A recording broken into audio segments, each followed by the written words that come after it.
أعوذ بالله من الشيطان الرجيم. بسم الله الرحمن الرحيم. قد سمع الله قول التي تجادلك في زوجها وتشتكي إلى الله والله يسمع تحاوركما إن الله سميع بصير. نحمدہ و نصلی علی رسولہ الکریم، اما بعد. خواتین و حضرات، انشاءاللہ آج کی رات ہم پارہ نمبر 28 پر بات کریں گے. اس پارے کی شروعات سورہ مجادلہ سے ہوتی ہے اور اس کا اختتام سورہ تحریم پر ہوتا ہے. اس میں 9 صورتیں آئی ہیں. آج کی رات 9 صورتوں میں جو مضامین بیان کیے گئے ہیں ان کا خلاصہ پیش کرنا قدرے مشکل کام ہے، اس لیے میں نے مناسب سمجھا کہ آپ کے سامنے صرف 5 نقطے بیان کیے جائیں. پہلا نقطہ ہے سورہ مجادلہ سے، اور وہ ہے عورتوں کی شخصیت کے اندر انٹلیکچول لیول ہونا چاہیے. قرن اول میں نبی کریم صلی اللہ علیہ وسلم کے زمانے میں عورتوں کا علمی معیار بہت بلند تھا. ایک عورت جس کا نام تفسیر کی کتابوں میں خولہ بنت ثعلبہ ہے، وہ آئیں اور آپ صلی اللہ علیہ وسلم سے ڈیبیٹ کیا. ان کے شوہر نے ان کے ساتھ زہار کیا تھا. زہار میں ہوتا یہ ہے کہ مرد اپنی عورت کے ساتھ نہ ہم بستری کرتا ہے اور نہ طلاق دے کر اسے آزاد کرتا ہے، دونوں کے بیچ میں معلق رکھتا ہے. شریعت میں یہ جائز نہیں ہے. یا تو اسے بیوی بنا کر رکھا جائے یا طلاق دے کر رخصت کیا جائے. دونوں کے بیچ میں معلق رکھنے کی اجازت نہیں ہے. وہ آئیں اور ڈیبیٹ کی تو اللہ تبارک و تعالیٰ نے اسے پسند کیا اور قرآن مجید میں اسے پرزرو کیا تاکہ قیامت تک عورتوں کو معلوم ہو کہ علمی معاملات میں وہ غور و فکر کریں اور اپنے بڑوں سے گفتگو کریں، ڈیبیٹ کریں. قد سمع اللہ قول التی تجادلک فی زوجہا. قرآن کہتا ہے کہ اللہ تعالیٰ نے اس عورت کی آواز سن لی، اس عورت کی بات سن لی جس نے آپ صلی اللہ علیہ وسلم سے گفتگو کی، بحث کی اپنے شوہر کے بارے میں. ایک اور نقطہ اسی میں بیان کیا گیا، وہ یہ ہے کہ یا ایھا الذین آمنوا اذا تناجیتم فلا تتناجوا بالاثم والعدوان ومعصیۃ الرسول وتناجوا بالبر والتقوى. آپس میں بیٹھ کر نجوہ نہ کرو، وشپرنگ کیمپین نہ کرو، اور خاص کر اسم اور عدوان اور گناہ کے کاموں میں اور برائی کے معاملے میں کانا پھوسی کرنا، نجوہ کرنا، وشپرنگ کرنا، گروپ بندی بنا کر میسیجز کو عام کرنا، یہ جائز نہیں ہے. ہاں، اگر تم خاموشی سے کسی کو کوئی بات بتانا چاہتے ہو تو نیکی اور تقوی کے معاملے میں کوئی مضائقہ نہیں ہے. اسی صورت میں ایک اور بات یہ بھی بیان کی گئی کہ یا ایھا الذین آمنوا اذا قیل لکم تفصحوا فی المجالس فافصحوا. مجلسوں میں کشادگی پیدا کرنے کا حکم ہو تو کشادگی پیدا کرو. یعنی یہ کہ آپ صلی اللہ علیہ وسلم کی مجلس میں منافقین بعض مقامات پر آ کر براجمان ہو جاتے، دوسروں کو قریب آ کر بیٹھنے کا موقع نہ دیتے، تو کہا کہ نہیں، سب کو رسول اللہ سے استفادے کا موقع ملنا چاہیے. اور آپ کے بعد امت میں جو بھی مجالس ہوں ان سب میں کشادگی پیدا کرنے کی تعلیم ہے. اور مفسرین نے لکھا ہے کہ کشادگی دراصل مجلسوں سے زیادہ دلوں میں ہو. دل میں کشادگی ہو تو مجلس میں کشادگی ہوتی ہے، دل میں تنگی ہو تو مجلسوں میں تنگی ہوتی ہے. تو وسعت قلبی پیدا کرو. یہ شخصیتوں کے لیے بہت ضروری ہے کہ ان کے اندر اوپن ہارٹڈنس ہو، بگ ہارٹڈنس ہو، اور سب کے لیے ان کا دل کشادہ ہو. یہ 2 باتیں ہو گئیں. یعنی عورتوں کی پرسنالٹی میں علمی لیول اونچا ہو، اور دوسرا نقطہ یہ ہے کہ نجوہ نہیں کرنا چاہیے اور مجلسوں کو تنگ نہیں کرنا چاہیے. مجلسوں کے اندر اور دلوں کے اندر کشادگی پیدا کرنا چاہیے۔ تیسرا نقطہ یہ ہے کہ قرآن سے ہمارا جو انگیجمنٹ ہو، اس کے نتیجے میں ہماری شخصیت کے اندر خوشگوار اثر پیدا ہونا چاہیے، ہمارے اندر نرمی پیدا ہونی چاہیے، دل کے اندر رقت طاری ہونی چاہیے۔ قرآن نے کہا لو انزلنا هذا القرآن على جبل لرأيته خاشعا متصدعا من خشية الله وتلك الامثال نضربها للناس لعلهم يتفكرون۔ اگر ہم اس قرآن کو کسی پہاڑ پر نازل کرتے تو تم دیکھتے کہ وہ پہاڑ خشیت الہی کے نتیجے میں دب جاتا اور پھٹ پڑتا۔ یہ مثال ہم اس لیے بیان کر رہے ہیں تاکہ لوگ اپنی حالت پر غور و فکر کریں۔ یعنی پتھر تو پگھل جاتا ہے، پتھر تو خشیت میں دب جا رہا ہے اور پھٹ رہا ہے، اور تمہارا معاملہ کہیں پتھر سے زیادہ سخت نہ ہو جائے کہ قرآن مجید کا نزول ہو اور دلوں کے اندر نرمی نہ پیدا ہو۔ تو معلوم ہوا کہ قرآن کے مطالعے کے نتیجے میں ہماری پرسنالٹی کے اندر سافٹنس آنا چاہیے، شخصیت کے اندر خوشگوار تبدیلی آنی چاہیے۔ پوائنٹ نمبر 4 یہ ہے کہ ہم میں سے ہر فرد کو اللہ تعالیٰ کے دین کے مددگار بننا چاہیے۔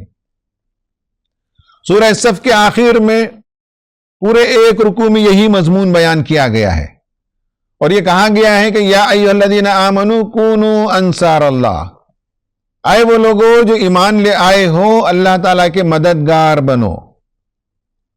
جس طرح سے حضرت عیسیٰ نے اپنے حواریوں کو پکارا تھا تو حواریوں نے کہا کہ ہم اللہ کے مددگار ہیں، ہمیں بھی اللہ تعالیٰ کے مددگار بننا چاہیے۔ اس سے پہلے والے ایک درس میں نے بتایا تھا کہ نعوذ باللہ اللہ تعالیٰ ہماری مدد کا محتاج نہیں ہے، اس کے دین کی نصرت کو اللہ تعالیٰ کی مدد قرار دیا گیا۔ اس کے دین کے لیے کام کرنا، کاوش کرنا، قربانی دینا، اس کے دین کے لیے زندگی لگانا، یہ گویا کہ اللہ تعالیٰ کی مدد ہے، اور مومنوں کو ابھارا گیا کہ اللہ کے مددگار بنو، اللہ کے دین کے سپورٹرز بنو۔ تو یہ چوتھا نقطہ ہم سب کے لیے ہے کہ رمضان میں غور و فکر کریں، اور رمضان کے بعد ہم اپنی زندگی کا مشن نصرت دین بنائیں۔ اللہ کے دین کی نصرت کے لیے ہم وقت لگائیں گے، دولت لگائیں گے، صلاحیتوں کو لگائیں گے، ٹائم کو لگائیں گے، تاکہ اللہ تعالیٰ کے دین کی نصرت ہو اور اس کے دین کا بول بالا ہو۔ آخری نقطہ پوائنٹ نمبر 5 یہ ہے کہ قرآن میں بار بار مسلمانوں کو اکسایا گیا کہ دولت کے سلسلے میں تمہارا نقطہ نظر صحیح ہونا چاہیے، تم اس کے امین ہو، دولت کا مالک اللہ تبارک و تعالیٰ ہے۔ اگر تمہیں اللہ تعالیٰ نے زیادہ دولت دی ہے تو اس کا یہ مطلب نہیں ہے کہ سب تمہارا ہی ہے، بلکہ اس میں خدا کا حق ہے، اس میں خدا کے بندوں کا حق ہے، اور خدا کے بندوں پر خرچ کرنا ضروری ہے۔ اور جو لوگ اللہ تعالیٰ کے راستے میں خرچ نہیں کرتے وہ اپنی موت کے وقت پچھتائیں گے۔ وَأَنفِقُوا مِمَّا رَزَقْنَاكُم مِّن قَبْلِ أَن يَأْتِيَ أَحَدَكُمُ الْمَوْتُ فَيَقُولَ رَبِّ لَوْلَا أَخَّرْتَنِي إِلَىٰ أَجَلٍ قَرِيبٍ فَأَصَّدَّقَ وَأَكُن مِّنَ الصَّالِحِينَ۔ اللہ کے راستے میں انفاق کرو، جو رزق اس نے تمہیں دیا ہے، قبل اس کے کہ تمہیں موت کا وقت قریب آ جائے، تو اس وقت تم کہنے لگو گے کہ اے پروردگار موت کے وقت کو تھوڑا سا ٹال دے، تاکہ جو کچھ ہمارے پاس دولت ہے وہ تیرے راستے میں صدقہ کر کے نیک لوگوں میں ہمارا شمار ہو جائے۔ لیکن موت کی گھڑی آنے کے بعد نہ توبہ قبول ہوتی ہے، نہ موت کی گھڑی کو ایک سیکنڈ کے لیے آگے کیا جا سکتا ہے، نہ پیچھے کیا جا سکتا ہے۔ اللہ تعالیٰ کا فیصلہ اٹل ہوتا ہے۔ یہ 5 باتیں تھیں جسے میں نے خلاصے کے طور پر آپ کے سامنے آج پیش کیا۔ اب اس کے بعد ہم ایک نئے موضوع پر بات کریں گے، اور یہ پازیٹیو سائیکالوجی کا موضوع ہے، اور یہ موضوع ہے آپٹیمزم کا، امید کا، رجائیت کا۔ ایک بندہ مومن کی پرسنالٹی ایسی ہوتی ہے، وہ اللہ پر توکل کرتا ہے اور امید رکھتا ہے، اور پازیٹیو ایٹیٹیوڈ اس کا ہوتا ہے، رجائیت پسند ہوتا ہے، آپٹیمسٹ ہوتا ہے۔ زندگی کے بارے میں اس کا پیسیمسٹک آؤٹ لک نہیں ہوتا، اس کا ہر ریسپانس آپٹیمسٹک ہوتا ہے۔ اس کے کسی ریسپانس میں پیسمزم آپ نہیں دیکھ سکتے۔ یہ سورہ طلاق ہے، سورہ نمبر 65، آیت نمبر 2 سے 5 پر ہم بات کریں گے۔ آیتیں لمبی ہی، اس لیے کچھ آیتوں کی میں تلاوت کروں گا اور کچھ آیتوں کا ترجمہ آپ کے سامنے پیش کروں گا۔ پہلے ان آیتوں میں جو مضمون ہے وہ ہم سمجھ لیں، پھر اس کے بعد انشاءاللہ ہم بات کریں گے آپٹیمزم پر، امید پر، ہوپ پر۔ سورہ طلاق کی شروعات طلاق کے پروسیس کو سکھانے سے ہے، اس کی تعلیم سے ہے۔ کہا کہ جب عورتوں کو تم طلاق دو، طلاق کیوں آدمی دے، اس کا سارا جو ہے تذکرہ، اس کی ساری بحث وہ پچھلی صورتوں میں گزر گئی ہے۔ کسی وجہ سے میاں بیوی میں انبن ہو جائے اور کسی صورت میں کمپرومائز نہ ہو اور طلاق دینے کی نوبت آ جائے تو آدمی طلاق دینے کے بعد اسے چاہیے کہ اپنی بیوی کو اپنے گھر میں رکھے اور 3 مہینے کا انتظار کرے، اور 3 مہینے کے اندر چاہے تو رجوع کرے، اور 3 مہینہ گزر جائے تو بھلے طریقے سے رخصت کرنا چاہیے۔ یہ اسلام کا طریقہ ہے۔ تو آیت نمبر 2 میں کہا فَإِذَا بَلَغْنَا أَجَلَهُنَّ فَأَمْسِكُوهُنَّ بِمَعْرُوفٍ، جب ان کی مدت پوری ہو جائے، یعنی 3 حیض یا 3 طہر، عدت کی جو پیریڈ ہے جب وہ پوری ہو جائے تو فَأَمْسِكُوهُنَّ بِمَعْرُوفٍ، بھلے طریقے سے اگر انہیں روکنا ہو تو روک کر رکھو، اور فَارِقُوهُنَّ بِمَعْرُوفٍ، یا انہیں دور کرنا ہو، چھوڑنا ہو، فراق اختیار کرنا ہو تو معروف طریقے سے، بھلے طریقے سے فراقت اختیار کرو۔ اور طلاق جب دو تو وَأَشْهِدُوا ذَوَيْ عَدْلٍ مِّنْكُمْ وَأَقِيمُوا الشَّهَادَةَ لِلَّهِ، کہا کہ طلاق دو تو 2 گواہ بنا لو عادل لوگوں میں سے، اور ان گواہوں کو اللہ تعالیٰ نے ایڈریس کر کے کہا کہ اللہ تعالیٰ کے لیے ٹھیک ٹھیک گواہی دینے والے بنو۔ ذَلِكُمْ يُعَظُ بِهِ مَنْ كَانَ يُؤْمِنُ بِاللَّهِ وَالْيَوْمِ الْآخِرِ، ان باتوں کی نصیحت تمہیں جو کی جا رہی ہے وہ ان لوگوں کے لیے ہے جو اللہ پر ایمان رکھتے ہوں اور آخرت پر ایمان رکھتے ہوں۔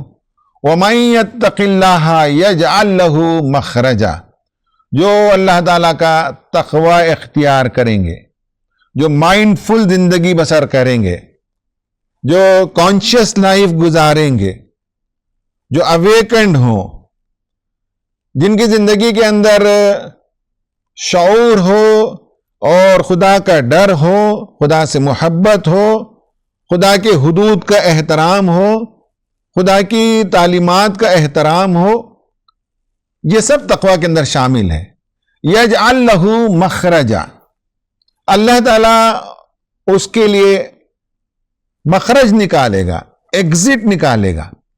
یعنی انسان جن مشکلوں میں پھنسا ہوتا ہے، خاص کر طلاق کے پس منظر میں، جب طلاق واقع ہو جائے تو اگر اللہ تعالیٰ کا تقوی اختیار کریں گے، یعنی اللہ تعالیٰ کے قانون کے مطابق سلیقے کے ساتھ، شرافت کے ساتھ آدمی بیوی کو طلاق کے دوران میں گھر میں رکھے، اذیت نہ دے، تکلیف نہ دے، رجوع کرنا ہو تو شریعت کے مطابق رجوع کرے، چھوڑنا ہو تو شریعت کے مطابق چھوڑے، تو ایسے میں طلاق کے بعد اللہ تعالیٰ راستے کھولے گا۔ ایسا نہیں کہ اس عورت کے لیے اس مرد کے علاوہ دنیا میں کوئی اور موجود نہیں ہے، ایسا نہیں کہ اس مرد کے لیے اس عورت کے علاوہ دنیا میں کوئی اور موجود نہیں ہے۔ راستے اللہ تعالیٰ پیدا کرے گا اگر تم تقوی پر قائم رہو۔ وَيَرْزُقُهُ مِنْ حَيْثُ لَا يَحْتَسِبُ، اور اللہ تعالیٰ اسے وہاں سے رزق عطا کرے گا جہاں اس کا وہم و گمان بھی نہ ہو۔ یعنی مرد یہ سوچے کہ 3 مہینے طلاق دینے کے بعد میں اس عورت کو جسے اب وہ میری بیوی نہیں رہی کیوں رکھوں، کیوں میں اس پر خرچ کروں؟ تو اللہ نے کہا ہے کہ جو آدمی اللہ تعالیٰ کا تقوی اختیار کرتا ہے اس کے لیے اللہ تعالیٰ ایگزٹ بھی پیدا کرتا ہے اور اسے رزق میں کشادگی عطا کرتا ہے۔ اسی طرح سے ایک عورت یہ سمجھے کہ میری طلاق ہو گئی، اب میں جاؤں تو کون مجھے پالے گا اور میری معاشی ذمہ داری کون سنبھالے گا؟ تو اللہ تبارک و تعالیٰ نے اسے بھی یقین دلایا کہ اللہ تعالیٰ وہاں سے رزق دے گا جہاں تمہارا وہم و گمان بھی نہ ہو۔ پھر فرمایا وَمَن يَتَوَكَّلْ عَلَى اللَّهِ فَهُوَ حَسْبُهُ، جو اللہ پر بھروسہ کریں گے اللہ ان کے لیے کافی ہے۔ ان اللہ بالغ امری، اللہ تعالیٰ اپنا ارادہ پورا کر کے رہتا ہے۔ یعنی اس نے جو یہ کہا وعدہ کہ میں تمہارے لیے راستے کشادہ کروں گا، میں تمہیں روزی روٹی عطا کروں گا، تو اسے اپنے ارادے کو پورا کرنے میں کوئی رکاوٹ نہیں ہے، وہ ضرور اپنے ارادے کو پورا کر کے رہے گا۔ قد جعل اللہ لکل شیء قدرا، اللہ تعالیٰ نے ہر چیز کی ایک تقدیر لکھ رکھی ہے۔ تو یعنی یہ ہے کہ دونوں میں جدائی ہو رہی ہے، لیکن اللہ تبارک و تعالیٰ دونوں کی نفسیات کو پازیٹیو بنا رہا ہے۔ یہ پازیٹیو سائیکالوجی کا موضوع ہے، ذہنوں کے اندر کشادگی پیدا کر رہا ہے، دلوں کے اندر اطمینان پیدا کر رہا ہے، اللہ پر توکل کرنے کی تعلیم دے رہا ہے، رزق میں کشادگی ہونے کا امکان ہے، آپٹیمزم ہے، پازیٹیو آؤٹ لک ہونا چاہیے۔ تو طلاق کے سنگین موقع پر بھی اللہ تبارک و تعالیٰ پازیٹیوٹی کریٹ کر رہا ہے۔ پھر اس کے بعد کی آیتوں میں یہ بتایا گیا کہ جن عورتوں کو حیض نہیں آتا ہو یا جن کا حیض آنا بھی شروع نہیں ہوا ہے، ان کے لیے 3 مہینے کی مدت پوری کرو، اور جب ان کی مدت پوری ہو جائے تو انہیں رخصت کیا جائے۔ اور جو عورتیں حاملہ ہوں ان کی عدت وضع حمل تک ہے، یعنی جب بچہ پیدا ہو جائے گا تب وہ عدت پوری ہو جائے گی۔ پھر دوسری مرتبہ کہا وَمَن يَتَّقِ اللَّهَ يَجْعَل لَّهُ مِنْ أَمْرِهِ يُسْرًا، جو اللہ تعالیٰ کا تقوی اختیار کریں گے اللہ تعالیٰ ان کے معاملات کو آسان کرے گا۔ یہ بھی پازیٹیو آؤٹ لک ہے، یہ بھی گویا کہ آپٹیمزم کریٹ کرنے والی بات ہے۔ پھر اس کے بعد اللہ تعالیٰ نے کہا ذَلِكَ أَمْرُ اللَّهِ أَنزَلَهُ إِلَيْكُمْ، یہ وہ باتیں جو اللہ تعالیٰ نے تمہاری طرف نازل کی ہیں۔ اب تیسری مرتبہ سنیے وَمَن يَتَّقِ اللَّهَ يُكَفِّرْ عَنْهُ سَيِّئَاتِهِ وَيُعْظِمْ لَهُ أَجْرًا، جو اللہ تعالیٰ کا تقوی اختیار کریں گے اللہ تعالیٰ ان کی غلطیوں کو معاف کرے گا اور انہیں بڑا اجر عطا کرے گا۔ خواتین و حضرات، ان آیتوں میں آپ نے دیکھا کہ کس طرح سے امید دلائی گئی ہے، اور بار بار یہ کہا گیا ہے کہ اللہ تعالیٰ سے پر امید رہو، زندگی آسان ہوگی، معاملات آسان ہوں گے، غلطیاں معاف ہوں گی، اجر بھی ملے گا، رزق میں کشادگی ہوگی۔ یہ جو باتیں قرآن بیان کر رہا ہے وہ انسان کو امید دلاتے ہیں، انسان کے اندر آپٹیمزم پیدا کرتے ہیں، انسان کو مستقبل کے بارے میں اچھے خیالات پیدا کرتے ہیں۔ یہ جو مستقبل کو لے کر کچھ لوگ ورثم ہوتے ہیں، پریشان ہوتے ہیں، اور کچھ لوگ مستقبل کو لے کر ہمیشہ پر امید رہتے ہیں۔ سائیکالوجی کا ایک حصہ ہے جسے پازیٹیو سائیکالوجی کہتے ہیں، اور یہ سائیکالوجی ہسٹوریکلی جو سائیکالوجی پروفیشن بیسڈ ہے، جس میں نیگیٹو اورینٹیشن ہے، جس میں مسائل کا مطالعہ کیا جاتا ہے، اور وہ ایک لاپ سائیڈڈ ہے، تو اس میں انسان کا مطالعہ گویا پیسمسٹک مطالعہ ہو جاتا ہے، اور اس میں صرف وہ چیزیں زیر بحث آتی ہیں جو انسان کے لیے نقصان دہ ہیں۔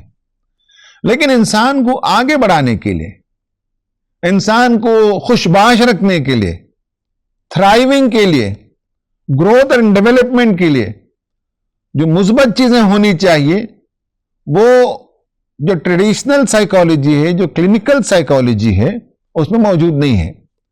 پازیٹیو سائیکالوجی کے اندر یہ موضوع آتا ہے، لیکن پازیٹیو سائیکالوجی میں یہ موضوع جو آیا ہے اسلامی نقطہ نظر سے وہ بالکل جو ہے انکمپلیٹ ہے۔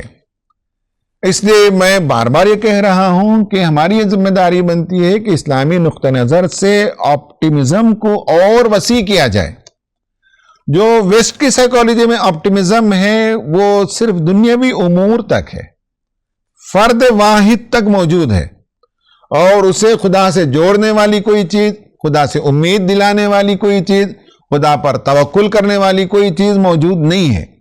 اس لیے ہماری ذمہ داری بنتی ہے کہ جب بھی ہم آپٹیمزم پر بات کریں گے تو ہمارا خدا سے تعلق ہو، اس پر توکل ہو، اس پر بھروسہ ہو، کیونکہ وہی ہمارا مولا ہے، وہی ہمارا ماوا ہے، وہی ہمارا کارساز ہے، وہی ہمارے لیے زندگی کی راہوں کو کشادہ کرتا ہے، معاملات کو آسان کرتا ہے۔ اس سے قطع تعلق کر کے کیا آپٹیمزم باقی رہے گا، کیا امید اور رجائیت باقی رہے گی؟ اس لیے قرآن کا نقطہ نظر یہ ہے کہ اللہ سے تعلق ہو اور اللہ تعالیٰ پر توکل ہو، یہ سکھایا جانا چاہیے۔ ہمارے پاس جو سائیکالوجی ہے اس میں نے بتایا کہ انسان فلرش ہو، انسان تھرائیونگ ہو، انسان خوشباش ہو، انسان ترقی کرے، انسان کی زندگی کے اندر مثبت جذبات پیدا ہو، پازیٹیو ویل بینگ آئے، اور اپنے معاملات میں آپٹیمل ایڈجسٹمنٹ کر کے بہت پازیٹیو مینٹل ہیلتھ کے ساتھ زندگی بسر کر سکے، یہ وہ اصل امر ہے جسے توجہ دلانے کی ضرورت ہے قرآن و سنت کی روشنی میں۔ ایک اور بات یہ سمجھنا چاہیے کہ یہ جو اللہ تعالیٰ کا تقوی، اللہ پر توکل کرنے کی بار بار تعلیم ہے، اس کے نتیجے میں رزق میں کشادگی، معاملات میں آسانی اور گناہوں کی مغفرت کا وعدہ ہے۔ اس سے انسانی بیماریوں کا بھی علاج ہوگا۔ یہ جو سائیکولوجیکل انٹرونشن ہے اس میں پازیٹیو انٹرونشن ہونا چاہیے، اور اگر انسان کو یہ ساری باتوں کی امید دلائی جائے کہ تمہاری زندگی مستقبل میں اچھی ہونے والی ہے، طلاق ہو گئی تو اس کا مطلب یہ نہیں ہے کہ مرد کی زندگی برباد، یا یہ کہ عورت کی زندگی برباد، یا یہ کہ بچوں کی زندگی برباد، نہیں، ایسا نہیں ہے، بلکہ انسان کی زندگی مستقبل میں بہتر ہو سکتی ہے۔ امید رکھنی چاہیے، اس لیے کہ اس کا تعلق اللہ تعالیٰ سے، اور اللہ تعالیٰ کارساز ہے۔ اس کے نتیجے میں جو مینٹل ڈیمیجز ہوتے ہیں، جو مینٹل النس ہوتے ہیں، وہ ساری چیزیں دور ہونے لگتی ہیں۔ اور انسان کے بارے میں یہ بات یاد رہے کہ میں بار بار کہہ رہا ہوں کہ بھائی وہ اس کے اندر دو پولز کو جمع کیا گیا ہے، اور اس کے اندر دو ہافز ہیں، ایک پازیٹیو بھی ہوتا ہے اور زندگی میں مسائل بھی ہوتے ہیں۔ یہی تو ہمارے لیے ٹیسٹ ہے، یہی تو ہمارے لیے آزمائش ہے۔ کون دنیا میں ایسا فرد ہے جس کی زندگی میں صرف پازیٹیو ہی پازیٹیو ہو؟ یہاں تک کہ انبیاء کی زندگی میں ایسا نہیں ہوتا، انہیں بھی مسائل آتی، انہیں بھی پریشانیاں آتی، انہیں بھی مصیبتیں آتی، انہیں بھی غم ہونے لگتا ہے، انہیں بھی خوف ہونے لگتا ہے، یہ سب کچھ ہوتا ہے۔ لیکن ایمان ہمیں سیدھا راستہ دکھاتا ہے، ایمان ہماری سوچ کو ٹھیک کر دیتا ہے، ایمان ہمارے ایموشنز کو ٹھیک کر دیتا ہے، ایمان ہمارے بیہیویئر کو ٹھیک کر دیتا ہے۔ یہ آئیڈیا سائیکالوجی کے اندر موجود نہیں ہے۔ جو دو ہاف ہے، پازیٹیو اور نیگیٹو، اس میں پازیٹیو پر تو ٹھیک ہے، لیکن نیگیٹو کو کیسے دور کیا جائے یہ سائیکالوجی کے بس میں نہیں ہے۔ یہ قرآن ہی بتا سکتا ہے کہ ایمان اور توکل کے نتیجے میں انسانی زندگی کے اندر توازن قائم ہو سکتا ہے، اور پھر ایک نئی زندگی انسان چاہے تو شروع کر سکتا ہے۔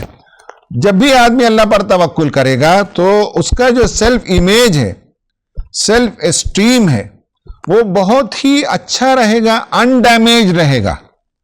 خدا پر یقین جسے نہیں ہوتا، ان کے سیلف اسٹیم کو تکلیف ہوتی ہے جب طلاق ہو جائے، جب مصیبت آ جائے، جب کسی جگہ شکست کھا جائیں تو بہت ہی ہرٹ فیل کرتے ہیں۔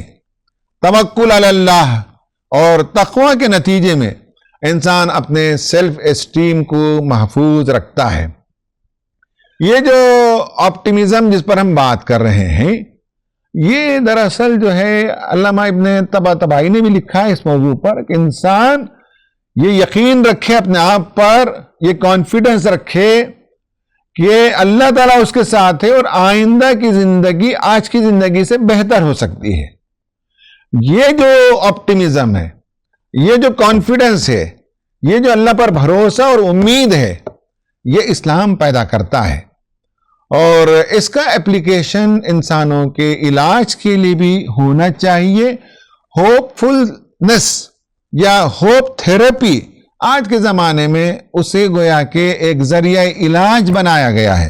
حالانکہ قرآن میں ہمیں بار بار بتایا گیا کہ ایک بندہ مومن اللہ پر توکل کرتا ہے، لیکن آج کی دنیا میں ہوپ تھراپی کے نام سے ایک علاج موجود ہے. جن لوگوں کے اندر ایمان کی کمی ہوتی ہے، اگر انہیں تربیت دی جائے، انہیں بتایا جائے، ان کے ذہنوں کو چینج کیا جائے، قرآن کی آیتیں پڑھ کر انہیں بتایا جائے کہ زندگیوں میں کتنی مرتبہ ایسا ہوتا ہے کہ انسان گرتا ہے پھر کھڑا ہو جاتا ہے، انسان ایک مرتبہ شکست کھاتا ہے پھر فتح پاتا ہے، انسان ایک جگہ ہار جاتا ہے تو دوسری جگہ جیتتا ہے. تو زندگی کا اختتام نہیں ہے. خاص کر اسٹوڈنٹس کو معلوم ہونا چاہیے، جب فیل ہو جاتے ہیں تو ایک دم ڈپریشن میں چلے جاتے ہیں. کچھ لوگ بزنس میں فیل ہو جاتے ہیں تو ڈپریشن کا شکار ہو جاتے ہیں. کچھ لوگوں کی نوکریاں ختم ہو جاتی ہیں تو ڈپریشن کا شکار ہو جاتے ہیں. ایک ٹریننگ سیشن 850 لوگوں کا ایران میں کیا گیا اور وہ مختلف اسٹریس سے گزر رہے تھے اور ان کی تربیت کی گئی آپٹیمزم پر، پازیٹیو ایٹیٹیوڈ پر، پازیٹیو ریسپانس پر، پازیٹیو تھنکنگ پر، اور قرآن و سنت کی روشنی میں توکل اور تقوی کی جب تعلیم دی گئی تو اس کے نتیجے میں معلوم ہوا کہ ان کے اندر ہوپ پیدا ہو گیا، ان کے اندر آپٹیمزم پیدا ہو گیا اور ان کے جذبات کے اندر پازیٹیوٹی آ گئی. تو یہ جو پازیٹیوزم کی ٹریننگ ہے یہ بہت ضروری ہے آج کے زمانے میں. خاص کر جگہ جگہ اس طرح کے ٹریننگ کے سیشنز ہونی چاہیے، جہاں مرد پریشان حال ہوں، جہاں خواتین پریشانی کا شکار ہوں، جہاں نوجوان اپنے کرتوت کی وجہ سے، اپنی غلطیوں کی وجہ سے کہیں پھنسے ہوئے ہوں، ٹریپڈ ہوں، تو ان سب کو بتانا چاہیے کہ this is not the end of life. Trap سے نکل سکتے ہیں، زندگی بہت بڑی چیز ہے، تو نکالنے کے لیے ٹریننگ کے سیشنز ہونا چاہیے. لیکن انفارچونیٹلی ہمارے پاس ایسے کوئی سیشنز نہیں ہوتے. مسجدوں کو اگر مرکز بنائیں، تنظیمیں اس کا بیڑا اٹھائیں، تو ہو سکتا ہے کہ بہت سے لوگ جو گھٹ گھٹ کر مر رہے ہوں انہیں ہم ایک نئی زندگی دے سکتے ہیں. تقوی کی تعلیم دیں اور توکل کی تعلیم دیں اور کہیں کہ اللہ تعالیٰ رزق میں کشادگی کرے گا، اللہ تعالیٰ معاملات کو آسان کرے گا، اللہ تعالیٰ گناہوں کو معاف کرے گا. یہ ان آیتوں میں 3 مرتبہ ریپیٹ کیا گیا ہے. ایک اسٹڈی یہ بتاتی ہے کہ جو لوگ ریلیجن سے وابستہ ہوتے ہیں ان کے اندر مسائل کو کوپ اپ کرنے کی صلاحیت زیادہ ہوتی ہے، ان کے اندر پازیٹیو ایٹیٹیوڈ زیادہ پیدا ہوتا ہے. اس کی وجہ یہ ہے کہ اصل میں سائیکالوجی میں ایک لمبا موضوع ہے کہ کس طرح سے پازیٹیو ایٹیٹیوڈ پیدا ہوتا ہے. اس میں ایک بات یہ ہے کہ انسان کے پاس گول ہونا چاہیے اور انسان کے اندر ایک موٹیویشن ہونا چاہیے اور انسان کے پاس ایک پاتھ ہونا چاہیے. میں ٹیکنیکل ورڈز کو استعمال کیے بغیر آسان زبان میں بتا رہا ہوں کہ بندے مومن کے سامنے ایک گول ہوتا ہے اور الٹیمیٹ گول تو اللہ تعالیٰ کی رضامندی ہے، جنت کا حصول ہے، جہنم سے بچنا ہے، آخرت کی ناکامی سے بچنا ہے، یہ اس کا گول ہے. اور دنیا میں اس کے گول وہی جو قرآن نے سیٹ کر دی. بیوی کے ساتھ زندگی کیسے ہو، بچوں کے ساتھ زندگی کیسے ہو، معیشت کیسی ہونی چاہیے، سماج میں ہماری زندگی کیسی ہو، سیاست کیسی ہو، یہ سارے گولز متعین کیے گئے ہیں. تو ایک تو گول ہو، دوسرا موٹیویشن کہ انسان یہ سوچے کہ میں بہت کچھ کر سکتا ہوں، میں مومن ہوں، اللہ میرے ساتھ موجود ہے، مجھے اللہ نے رہنمائی دی ہے، میرے پاس نور موجود ہے، میرے پاس راستہ موجود ہے. یہ دوسرا نقطہ ہے. اور تیسرا نقطہ یہ ہے کہ اس کا پاتھ انسان ڈیزائن کرتا ہے. مشکل حالات میں گھر جائے تو ایک نئی اسٹریٹجی بناتا ہے، حالات سازگار ہو تو اس کی ایک الگ اسٹریٹجی بناتا ہے، بزنس میں فیل ہو گیا تو ایک نئی اسٹریٹجی بناتا ہے، خاندان ٹوٹ گیا تو ایک نئی اسٹریٹجی بناتا ہے. یہ گویا کہ آج کی سائیکالوجی میں یہ 3 اصطلاحات استعمال کرتے ہیں، یعنی یہ ہے کہ گول کا ہونا، موٹیویشن کا ہونا اور پاتھ وے کا ہونا. وکٹر فرینکل نام کا ایک سائیکیٹرسٹ گزرا ہے جو جرمن میں کنسنٹریشن کیمپس میں موجود تھا اور اس نے اس معاملے میں بہت کچھ کام کیا ہے. جو وہاں جیلوں میں تھے، ہوپ لیس ہو کر لوگ مر جاتے تھے، انہیں ہوپ دیتا تھا، انہیں امید دیتا تھا، انہیں زندگی کا بڑا پکچر دیتا تھا، انہیں زندگی کا خواب دکھاتا تھا کہ جب جیل سے نکل جائیں گے تو بہت کچھ کیا جا سکتا ہے. اس کا کہنا یہ کہ لوگ آپ کے جسموں پر قبضہ کر سکتے ہیں لیکن لوگ آپ کے خوابوں کو چرا نہیں سکتے. آپ کے عزائم کو وہ اپنے ہاتھ میں نہیں لے سکتے اور آپ کا گول وہ چھین نہیں سکتے، آپ کی ہمت کو جو ہے وہ توڑ نہیں سکتے۔ اس کا یہ کہنا ہے کہ انسانوں کو اپنی زندگی کی معنویت کو پہچاننا چاہیے، اور وہ میننگ فائنڈ آؤٹ کرتا ہے انسان گول کے نتیجے میں۔ اس کے پاس جینے کے لیے کوئی مقصد ہو تو اس کی زندگی کے اندر معنویت ہے، جینے کے لیے کوئی مقصد ہی نہ ہو تو اس کی زندگی بے معنی ہے۔ یہ چونکہ وہ ایک مذہبی آدمی تھا تو اس کی جو پوری تھراپی ہے اس میں مذہب کا بھی عمل دخل اس نے رکھا ہے۔ آج کے زمانے میں ٹریٹمنٹ کے بے شمار جو طریقے ایجاد ہوئے ہیں، ان میں سے گریٹیٹیوڈ تھراپی بھی ہے اور ہوپ تھراپی بھی ہے، اور اس میں ہوپ کو پیدا کیا جاتا ہے، کیسے اسے اینٹیسپیٹ کیا جائے، اور جب ہوپ پیدا ہو جائے تو ہوپ کو کیسے باقی رکھا جائے، کیسے اسے ریٹین کیا جائے، یہ ساری باتیں آج کے زمانے میں گویا کہ تھراپی کے شکل میں موجود ہیں۔ اور سنائڈر نام کا ایک بہت بڑا سائیکالوجسٹ گزرا ہے جس نے اس پر کام کیا ہے۔ اسی طرح سے ایک امریکن سائیکالوجسٹ گزرا ہے کارل میننگر، اس نے بھی اس پر کام کیا ہے، اور بھی بعض لوگوں نے ان موضوعات پر کام کیے ہیں۔ لیکن میں نے بتایا کہ ان سب کے کاموں میں خامی باقی رہ گئی ہے، وہ کام ادھورے ہیں کیونکہ انسان کا آئیڈیا ان کا ادھورا ہے، اور قرآن کا آئیڈیا جامع ہے، مکمل ہے، کمپریہنسو ہے، کمپلیٹ ہے۔ اس لیے ہمیں اس موضوع کو کمپلیٹ کرنے کی ضرورت ہے، اس پر کام کرنے کی ضرورت ہے، اور ہمیں دنیا کو بتانے کی ضرورت ہے کہ آپٹیمزم کے لیے، ہوپ کے لیے کنیکشن وتھ گاڈ بہت ضروری ہے، اور کنیکشن وتھ ریلیجن بہت ضروری ہے۔ اس کے بغیر انسان ہوپ نہیں پا سکتا۔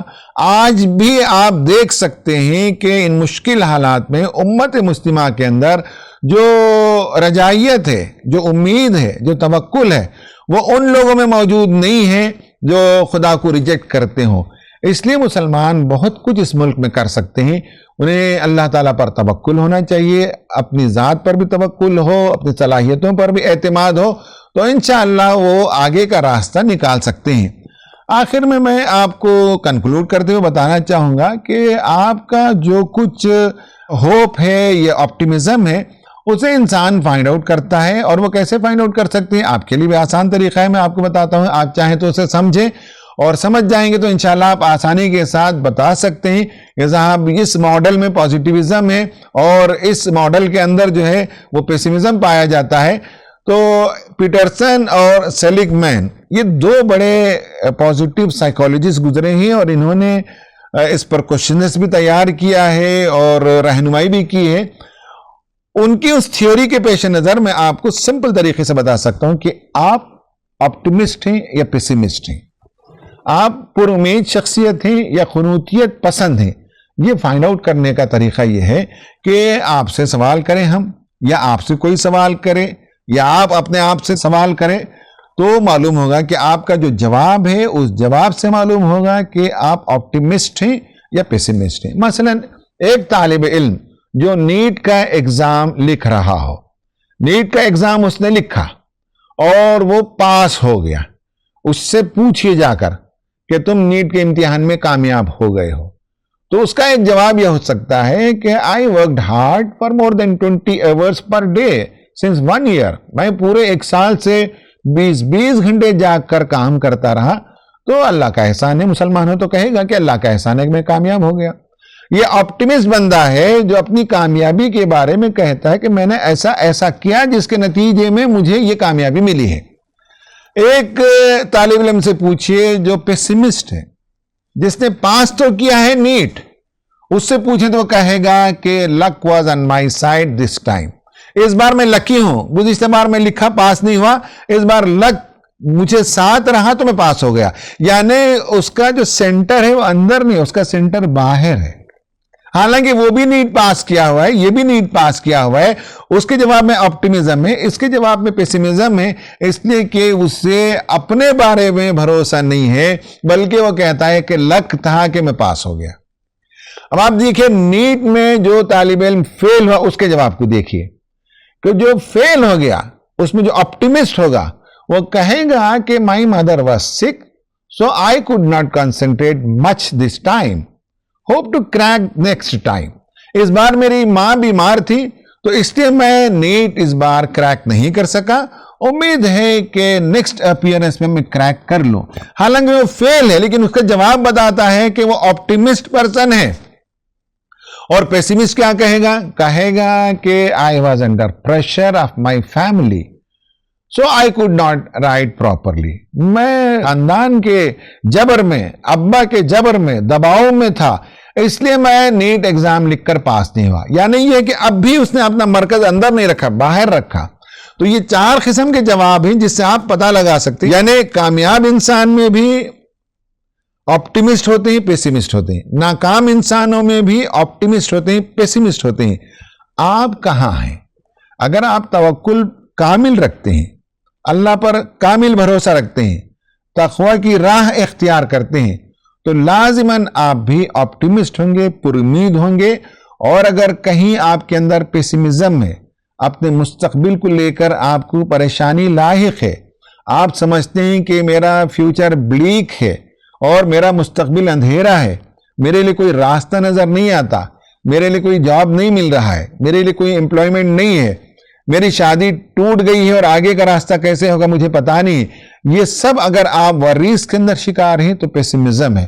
آپٹیمزم یہ ہے کہ انشاءاللہ میں پھر سے دوبارہ اٹھ کر کھڑا ہو سکتا ہوں، انشاءاللہ دوبارہ میں سرگرمی دکھا سکتا ہوں، انشاءاللہ دوبارہ میں جیت کر دکھا سکتا ہوں. اس لیے کہ اس سے زندگی ختم نہیں ہو گئی، زندگی اور طویل ہے، اور ان مرحلوں میں انشاءاللہ میں ضرور کامیاب ہو کر رہوں گا. اس دنیا میں بھی مومن کے لیے کامیابی ہے اور آخرت میں بھی کامیابی اس کا مقدر ہے. اللہ سے دعا ہے کہ اللہ تعالیٰ مجھے اور آپ کو آپٹیمسٹ بننے کی توفیق عطا فرمائے. آمین. وآخر دعوانا ان الحمدللہ رب العالمین.